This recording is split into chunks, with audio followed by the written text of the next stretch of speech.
Dr. R.J. Rushdoony, RR 161 CD 150, Political Correctness, from the Easy Chair, excellent colloquies on various subjects. This is R.J. Rushdoony, Easy Chair number 260, February the 5th, 1992. Otto Scott, Douglas Murray, and I are now going to discuss PC, Political Correctness. Now, this can mean a great many things. I think, by way of background, let me say this. There is a sense in which political correctness is legitimate, or the requirement that someone toe the line on a particular perspective. I believe, for example, that a Catholic or a Protestant college or school has the right to say to all those who work for it, you have an obligation here to affirm those things which our particular church maintains. I don't see anything wrong with that. Again, the University of California, shortly after World War II, with Goodwin Knight as governor at the time, demanded a loyalty oath of all faculty members.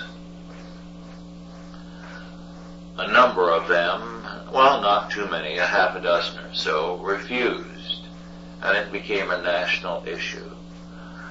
Ironically, not all of those were radicals. In fact, the radicals mostly kept their mouths shut and were ready to lie about their loyalty as everything else. One of the men who refused to sign was a professor of mine who was very conservative and suddenly became a hero of the left for his refusal to sign, because he felt that it represented a statist interference into the academic community. I told him, and he was not happy with my argument, that it was a state institution, and the state had a right to demand elementary loyalty to the American system.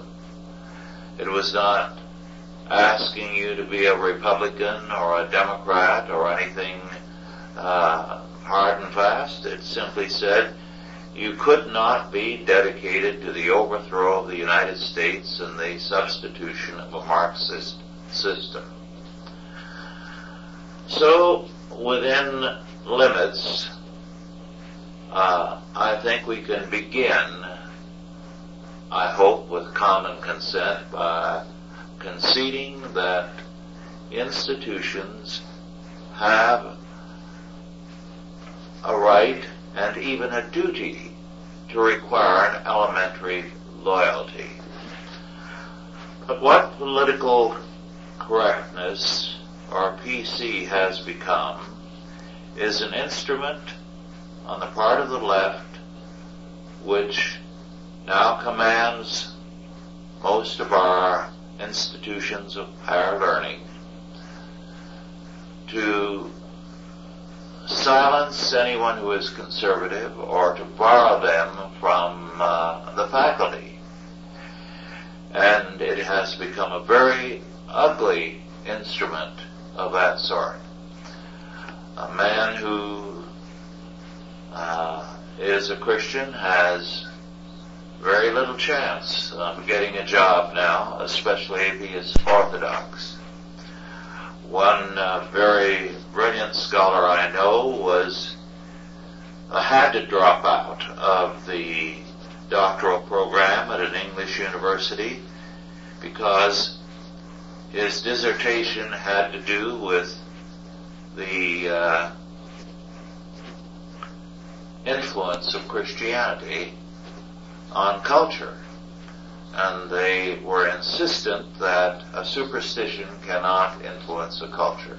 So he either had to drop out or be flunked out, and he dropped out.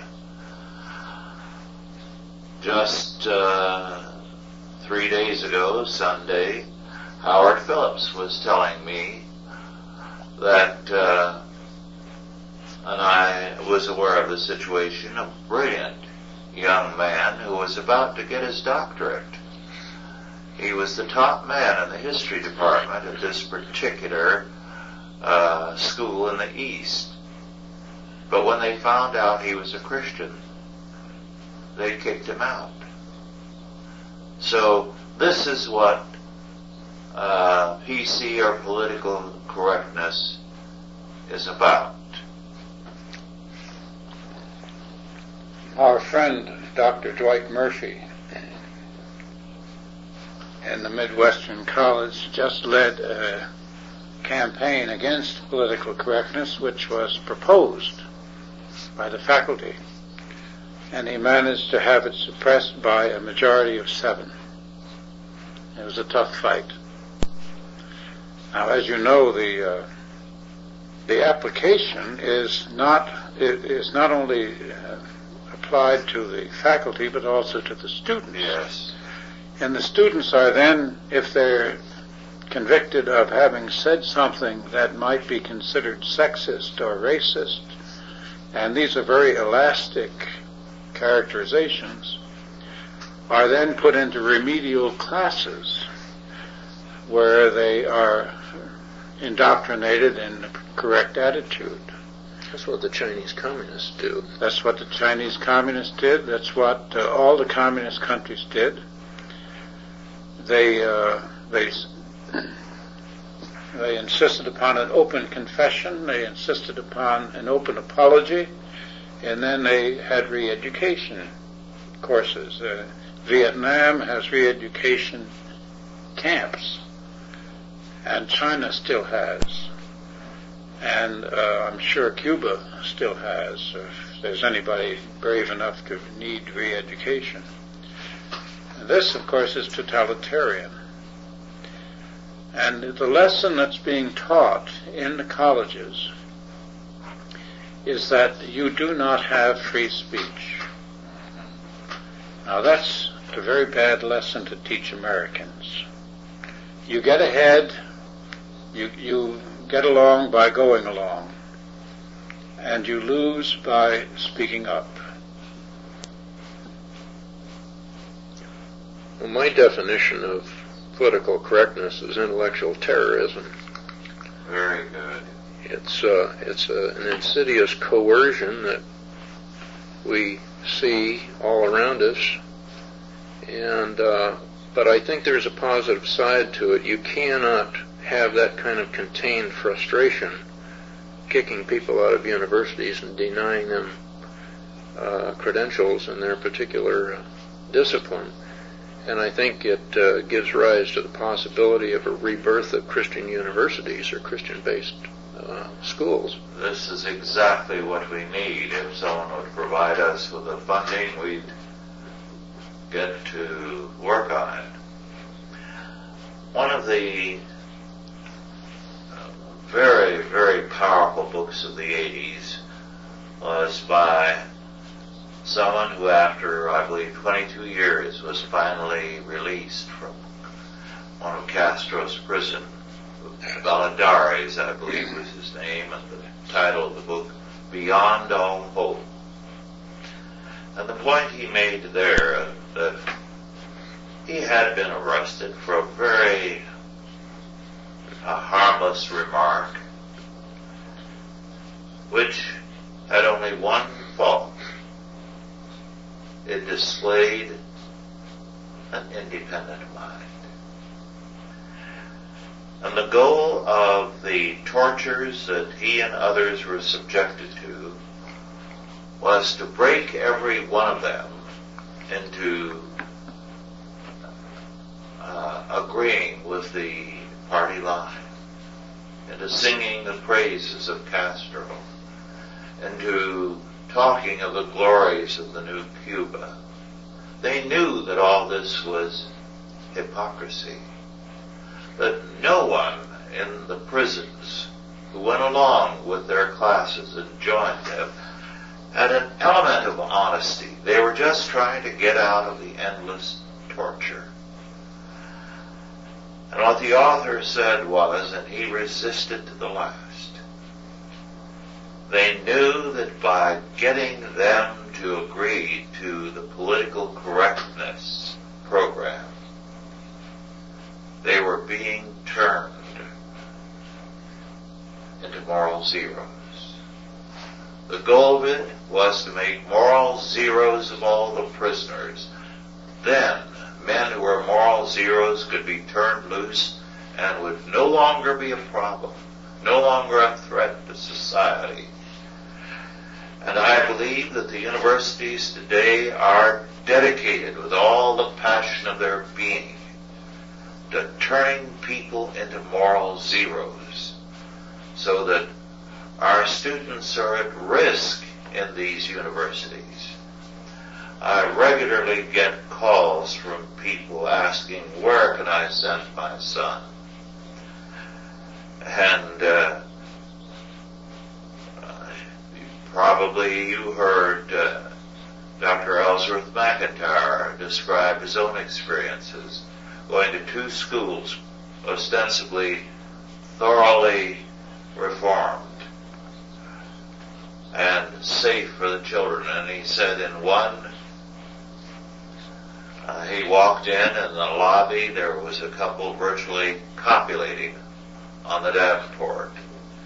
And he saw every evidence of moral looseness. At the other, they told him proudly that the girls and boys had to leave one another's bedrooms at 2 a.m. So it was obvious there wasn't a fit school that he could find anywhere. And I don't know of any, so I tell parents, send them to the school close by where your children can stay at home and you can control their lives while they are at the university. It's a very interesting point that pornography is shown in films, and they have sex education classes, that the dormitories are integrated with sexually and racially. But yet these people claim to have such tender sensibilities that they are deeply offended if anyone points out the differences between the races and the cultures. Yes. Now, when I was a boy, I was taught, of course, that all races and cultures had rights and certain similarities. But I was also taught that to know the differences was crucial. Absolutely very important to know the differences, because otherwise you wouldn't be able to get along. You wouldn't understand the world. And here, students are degraded for saying that there is a difference between men and women. The most elemental of all differences, mandated by God. Yes. I was always impressed by the contrast back in the 60s at SF State when they inaugurated these black studies programs to the exclusion of essentially white studies or Western civilization, to the total exclusion.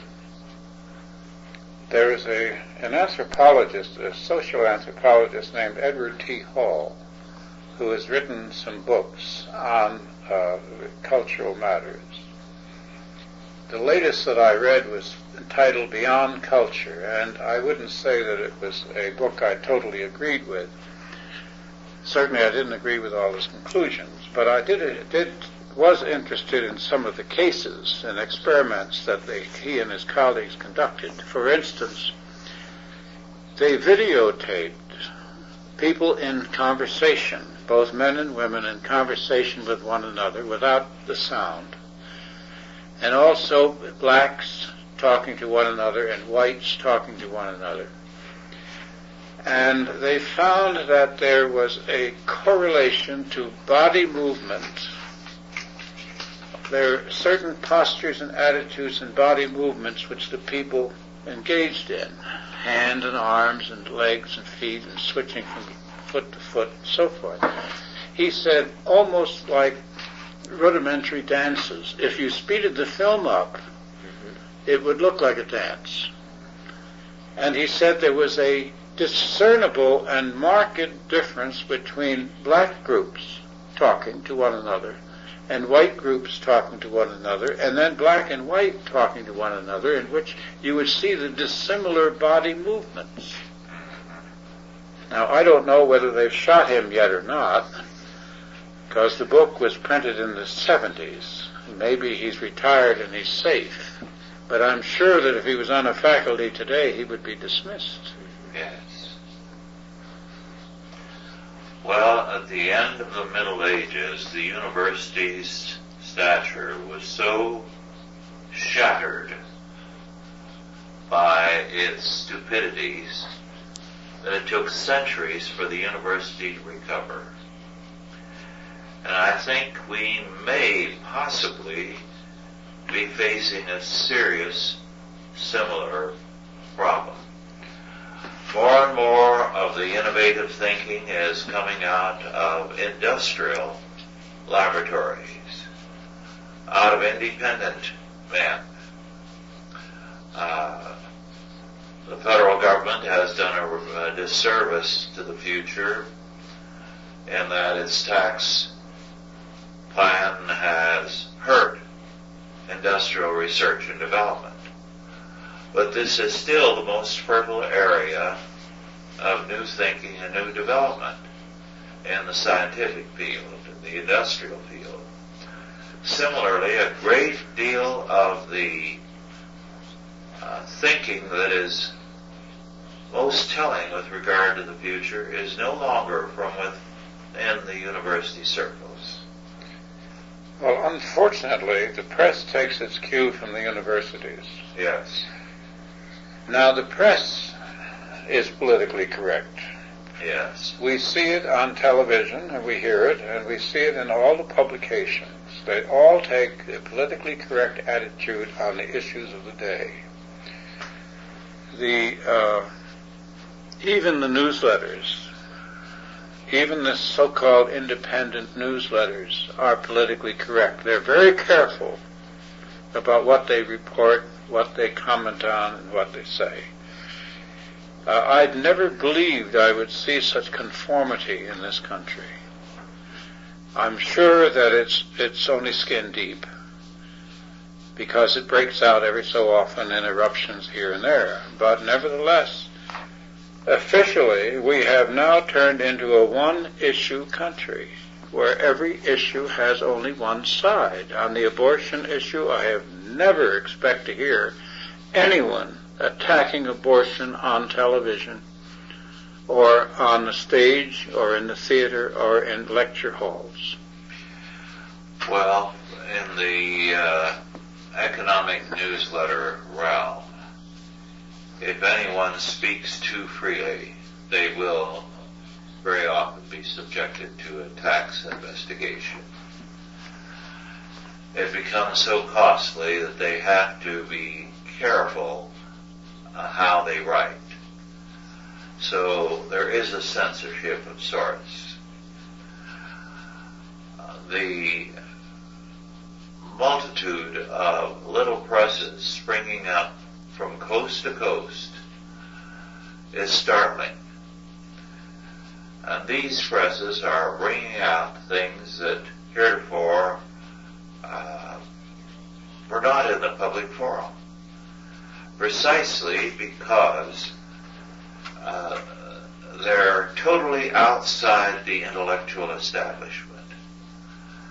The intellectual establishment represents what in the late Middle Ages was called the reign of the dunces. And we again have the reign of the dunces in our media and among our intelligentsia. very interesting. I wonder how far it will go. I'm afraid it will lead to some terrible things, because it's almost like comparing it to an argument between individuals. When one falls silent, the air changes, because silence long continued is a sign of physical problems to come. To outlaw certain views or to outlaw criticism is to create a very dangerous situation. I don't think it's good. I don't think it's healthy. I would rather hear people complain than to see them totally silent. Well, I think it's interesting here recently that the Green Party has qualified to get on the ballot in California, but David Duke cannot because he doesn't qualify for matching funds. Now, what difference should matching funds make as far as to the ballot? Yeah, as far as getting on the ballot. Two separate things. I would think that they want, if they're going to allow one diverse point of view, then they should also allow a balancing diverse point of view to relieve the frustration. If they keep it strictly on one end, then it's going to build up frustration on the other end. Well, it reminds me of a short story by Ludwig Bemelmans. Remember him? He was an excellent writer.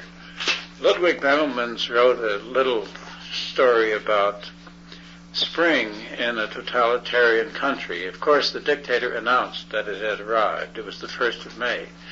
So immediately the flowers all burst into bloom, the grass turned green, the birds began to sing, excepting over the house of the enemy of the state, where it was still snowing. And the whole thing went on in that area. Had in the streetcars, they had one first, second, and third class streetcar. Then they had a special car at the end for the enemy of the state that had no floor in it. He had to run long inside. And I thought of that when Duke was running for governor of Louisiana. The President of the United States and every single newspaper in the land went into conniptions. He got the greatest press of anybody in the country. It was as though this country was going to be destroyed. They are fighting to prevent him, and they are using illegal means to prevent him from getting on the ballot in a number of states. That's, of course, in the name of our freedom. Yes. Now, I have no use for David Duke, but I have no use for those who are restraining his freedom. Well, one of the things that I think is very revealing is that in the last year, a record number of newspapers died. And they died deservedly. Yes. And the others are continuing to go downhill. They're having great problems in advertising Yes. and in publications. Now I haven't done it, but you could go across the United States and pick up a newspaper at every town that you go through, and you would find the same headlines, the same features, the same comic strips, the same editorials, and the same attitude and the same argument from one end of this country to the other. But meanwhile, there is a startling increase in the number of newsletters. Oh, yes. Tell me about it. Well, I think the demise of the newspapers because of the declining advertising revenues is a picture of the country as a whole. You know, you've got steel companies that no longer have advertisements. You have oil companies that no longer exist that don't have advertisements. I mean, those were big clients of newspapers. Well, the newspapers, for some reason or another, have never seemed to regard those institutions as worthy of even a kind word. Well, they'll think about them fondly when they have to padlock their front doors. I wonder if they will, because I'm not sure that they can even see connections anymore. Rush was talking about causality. The people in the Northwest know that they've lost 33,000 jobs because the spotted owl prefers first-generation trees and won't roost anywhere else. I don't know how the owl determines this. That's a lie. Of course it's a lie. It's an obvious lie. Yes. I mean, it's a ridiculous lie that the owl knows how old a tree is and only goes to the old one.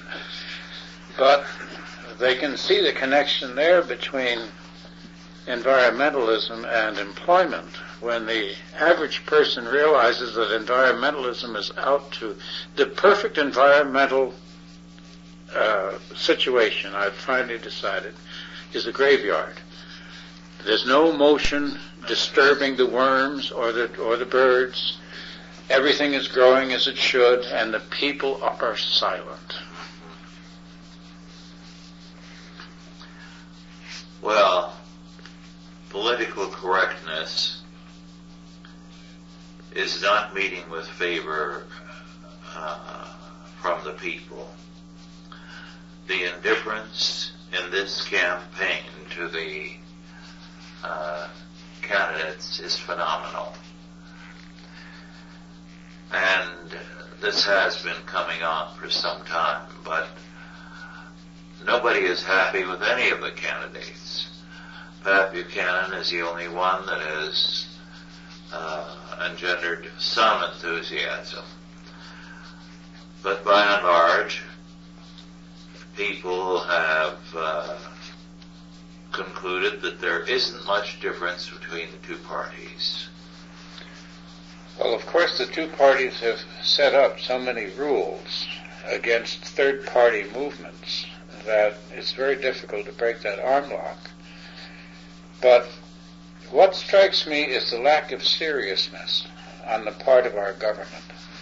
They've watched the silence grow among the people. They've watched the people stop voting. And yet they don't see these signs of danger for the government. No, I think it's because of the essential Hegelianism of our age. The rational is the real. That's the fundamental principle of Hegelianism. What the intellectual conceives to be rational is the only reality. Therefore, the rest of us are unreal, and sooner or later, we're going to go their way, because reality requires it. Well, the problem with rational thinking, logical thinking, is that the world is neither rational nor logical. Human beings are emotional creatures. They are spirits more than they are bodies. And once emotion comes into the situation, rationality and logic no longer apply. They no longer prevail. And we're the very silence. I remember having lunch with Don McIlvany, and I said, we don't have free speech. And he said, well, look at the people in the restaurant. You can't tell them they don't have free speech. I said, I don't have to tell them. They know it. He said, how do you know they know it? I said, by their silence, by the silence on various topics. We have a situation here in Northern California. We've got a school principal who's trying to extricate himself from a quagmire of political correctness because he cracked a joke about the San Francisco-Oakland Bay Bridge connecting Fairyland to Jungle Land. And for the past week, it's been like a tar baby. He can't disconnect himself from it, and this is dragging him down. Well, Fairyland and Jungle Land are superb terms for the two cities. Well, he's right in the middle of a bastion of political correctness. Yes. The Bay Area is just a hotbed of that kind of action. Well, you have two major universities in the Bay Area. California, the University of California at Berkeley, and Stanford. Plus you have the University of San Francisco and a number of other institutions. And their influence is very powerful in enforcing PC. They are very hostile to anything that dissents from the established line. Well, once you get young people to surrender their souls, so to speak, to the establishment, to the educational establishment, what can one expect from them in the future? Well, they're very malleable. You know, this political correct thing is right down into the grade schools, so that by the time the kids hit the front door of the universities, you know, they got skulls full of mush, and the professors can do anything with them that they want to. Well, the lesson is that cowardice pays, and that courage is defeated. Well, you have to give them an out. You know, this is why alternative schools are necessary. And this is why there is such a major move now against the Christian school and the home school, because they are realizing that before the decade is over, half or more of the children of the United States will be in such schools. So the voucher plan is their way of attempting to control it.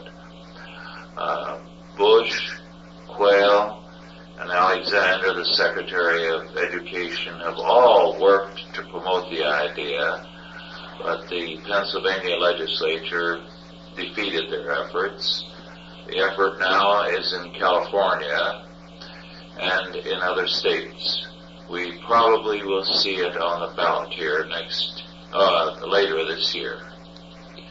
I wonder why church groups, including denominations, have not given any thought to the idea of putting out newspapers.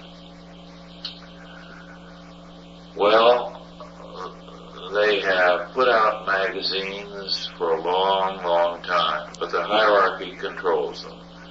I just learned that the Boston Pilot, the Catholic periodical there, which was one of the best circulated in the country, fired within the past year its editor because he was too conservative and outspoken. And the circulation has dropped to 30,000, a fraction of what it was. What was it? I know it was in excess of 100,000.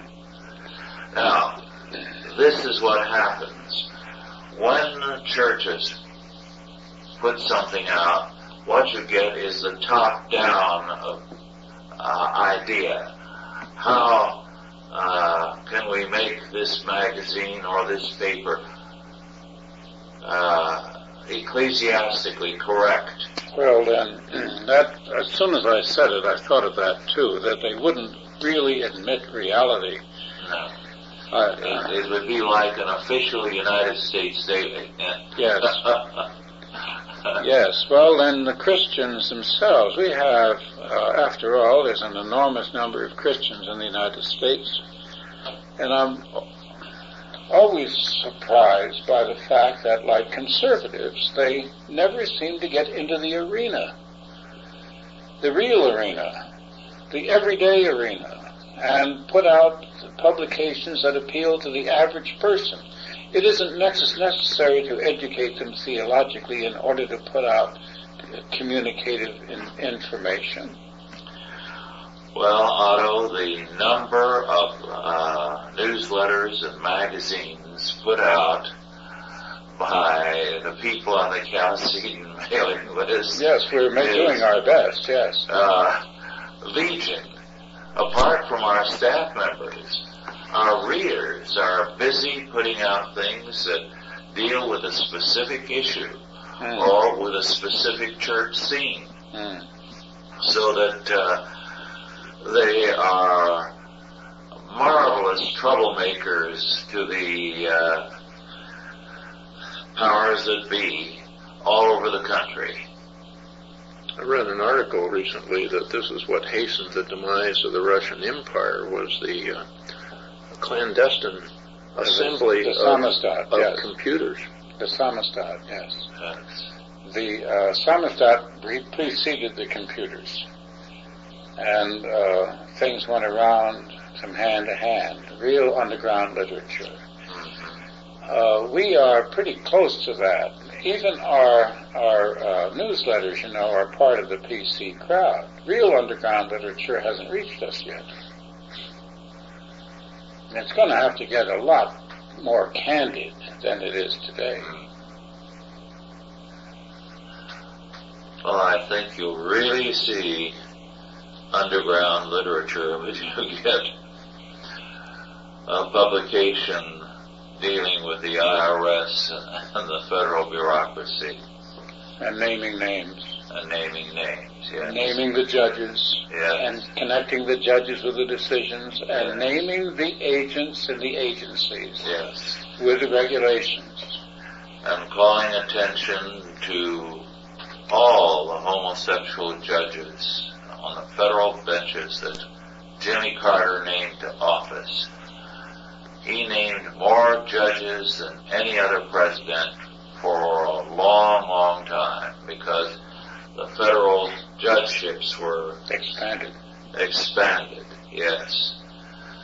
So that alone could be a remarkable subject for a newsletter, but it would take a lawyer who would promptly be disbarred probably, and a great deal of legwork to collect all the data. You can't find out anymore. For instance, I've inquired recently how one goes about finding out how local judges rule on various types of cases, not specific cases, but to just accumulate percentages of how many times does he give the maximum sentence for a particular type of crime. That kind of information used to be published in the press so that people had some yardstick to measure a judge with. Now you can't get that information anymore. I was just stonewalled.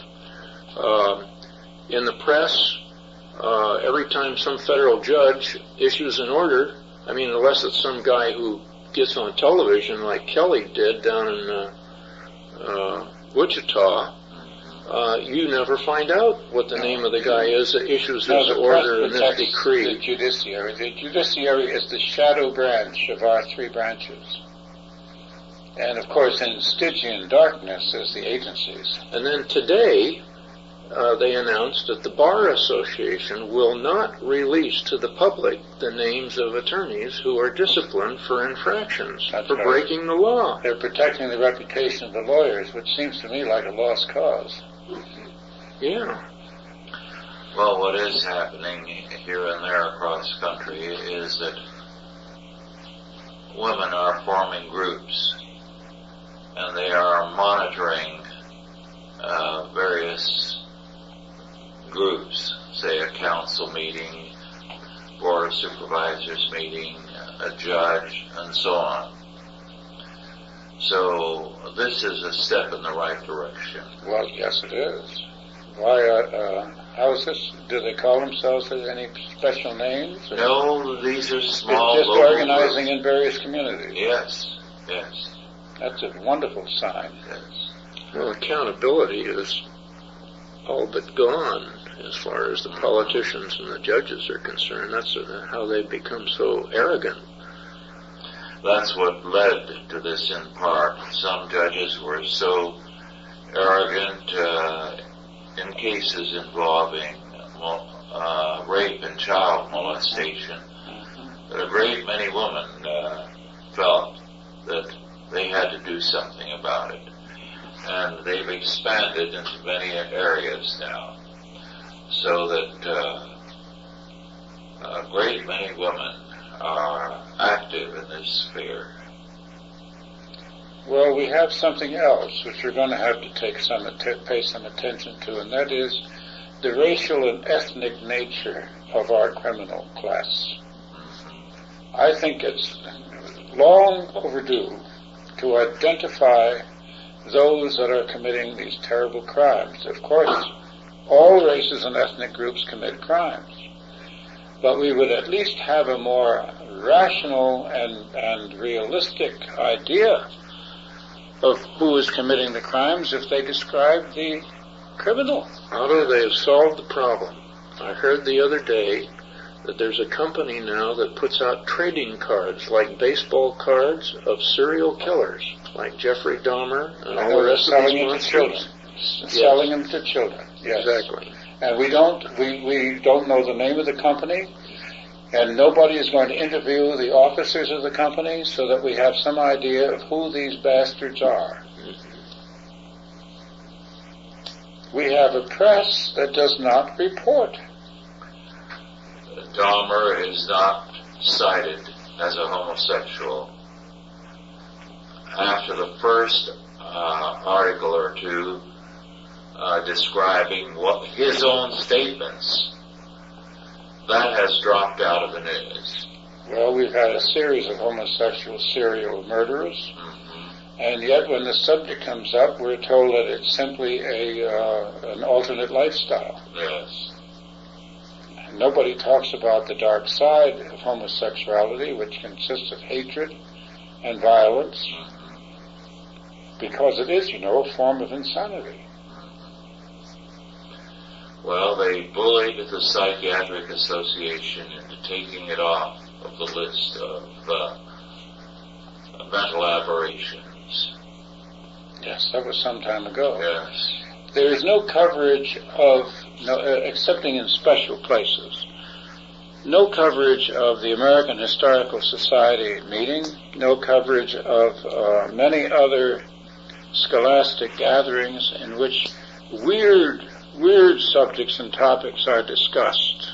Well, Herbert Philbrick recently called attention to the fact that a conference of Marxist professors in our universities was held with over 1,000 present. No coverage in the press. No coverage in the press. Well, now that's because the press is politically correct. Yes. Political correctness, in other words, is an official orthodoxy that hides everything that they don't want to discuss.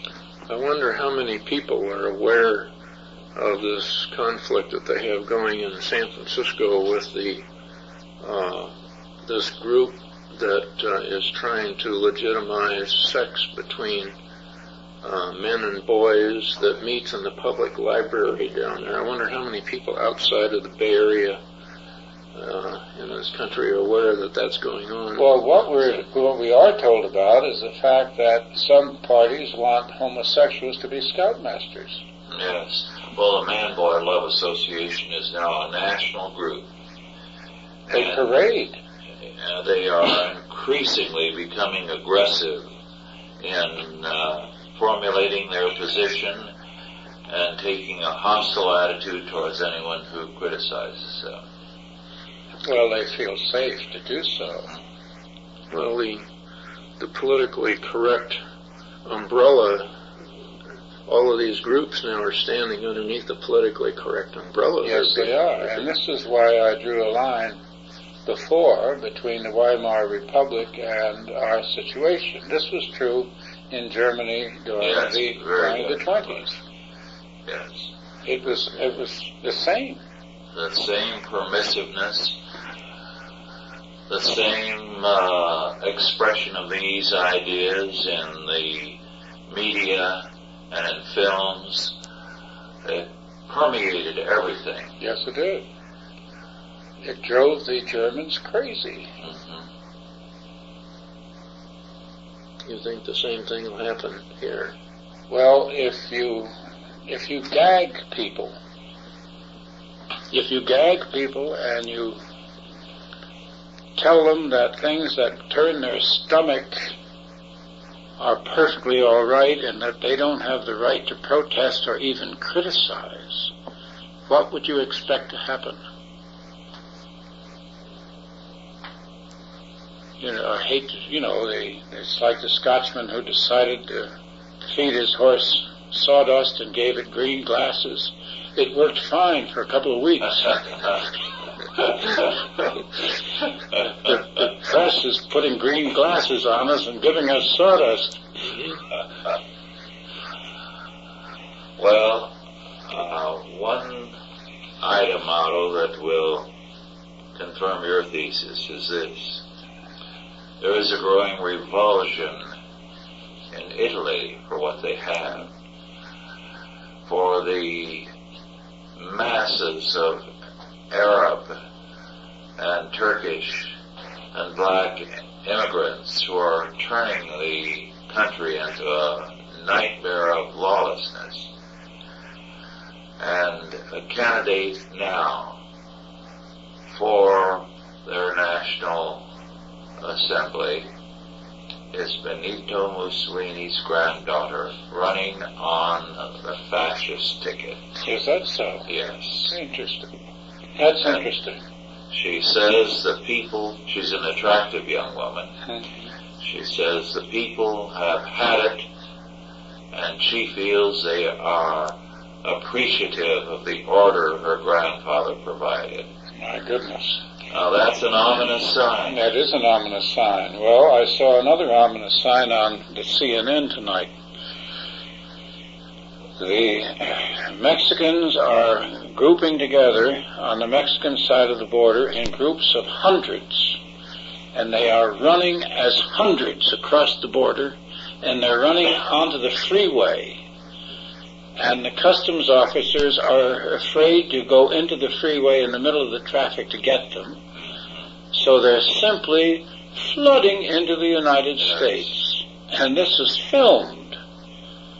And Mr. Bush, what is Mr. Bush campaigning about? I've forgotten.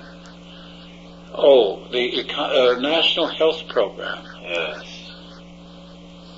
They can't take care of the elderly now. And they're talking about taking care of everybody. Yes. And it's going to bankrupt the country faster than Larry Burkett. Well, it'll come with health price controls. Yes. And it'll have the same effect on the medical industry as price controls had on petroleum industry during the shortage. The Wall Street Journal has an editorial on it. I forget what they call it, not Never Never Land, but something similar. But the idea that people are now running across our border in mobs is incredible. It's happening all over Europe. They're pouring in from North Africa, from Turkey, from the Soviet Union, and Browning's belief that in time millions would be on the Atlantic shores deluging Europe seems likely to come to pass. You remember the book, The Camp of the Saints? Vaguely. Well, it was the author simply said that there were armadas from India and other parts of the Orient, whole boatloads and whole flotillas landed on the shores of France, and they just ran ashore. And I don't know whether it was apocryphal or not, but I was told by somebody that when Deng, the dictator of China, came over here and got the red carpet from, who was it, Carter? What administration? I think it was Carter's administration. Remember, he was wined and dined from one end of the country to the other. They even showed him in Texas at a rodeo with a big hat. That something was said about Chinese coming to this country, and whoever said it on the American side said we could accept more. He said, fine, I'll send you 20 million. Yes. Now, it's not politically correct to hold this conversation. It's a good thing we're not on the faculty anywhere. We would be doomed. Yes, we would. We're damned sufficiently already. Well, we can be proud of our enemies. Yes. Well, We don't have much time left, but I think we ought to recognize the fact that all this is known to God and is in His sovereign plan. And that God's purpose is to shake the things that are, so that only those things that are unshakable may remain. And I believe when this is over, we will be stronger than ever, and the Bushes and the Carters and the Cuomos and all those people are going to be swept aside. I do not see them enduring, because what they manifest is a will to death. All they that hate me, says God, love death. And the will of death to death is very prevalent in our civilization. I, as you know, wrote a book on Freud some years ago, and Freud was very perceptive as well as very foolish. He saw two main urges in man. One, a will to life, the other, a will to death. And knowing only fallen man, not Christian man, he felt that the will to death was overpowering and evil, and it would triumph. So in his correspondence with Einstein, he made it clear he had no hope in the Soviet Union or anything else, that he could only see the more man developed his powers, the more the will to death would predominate. And I think we are going to see this will to death on the part of humanistic men, politically correct men. They are suicidal. They are killing the world as they have known it. And in its place, I believe, will come a better order, a godly order. Well, of course, Freud never allowed himself to be analyzed. No. And the father of psychoanalysis refused to undergo psychoanalysis. So he did not analyze himself. He did not analyze his own ideas. And a society, he was right about this, self-analysis is essential. And I think he took from the church the whole idea of the confessional and distorted it into the psychiatric session.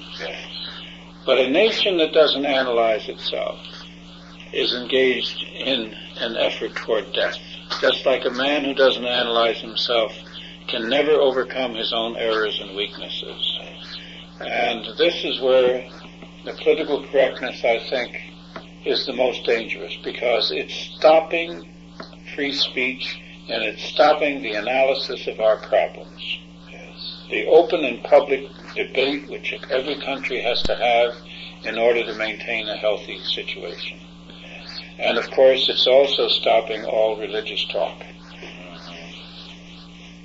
Yes, but religious books are being published in greater numbers and selling more than ever before. So there's an underground movement that's coming to the fore. We have a very short time left. Douglas, would you like to make a final comment? Well, the political correct thing, I think, is a temporary aberration, and I think it'll fall of its own weight out of the frustration of people who want to think for themselves. I think Christian children who attend Christian schools, who are given the ability to think for themselves, will break the lock, and that's the best hope for the future. Well, thank you all for listening, and God bless you. Authorized by the Chalcedon Foundation. Archived by the Mount Olive Tape Library. Digitized by ChristRules.com.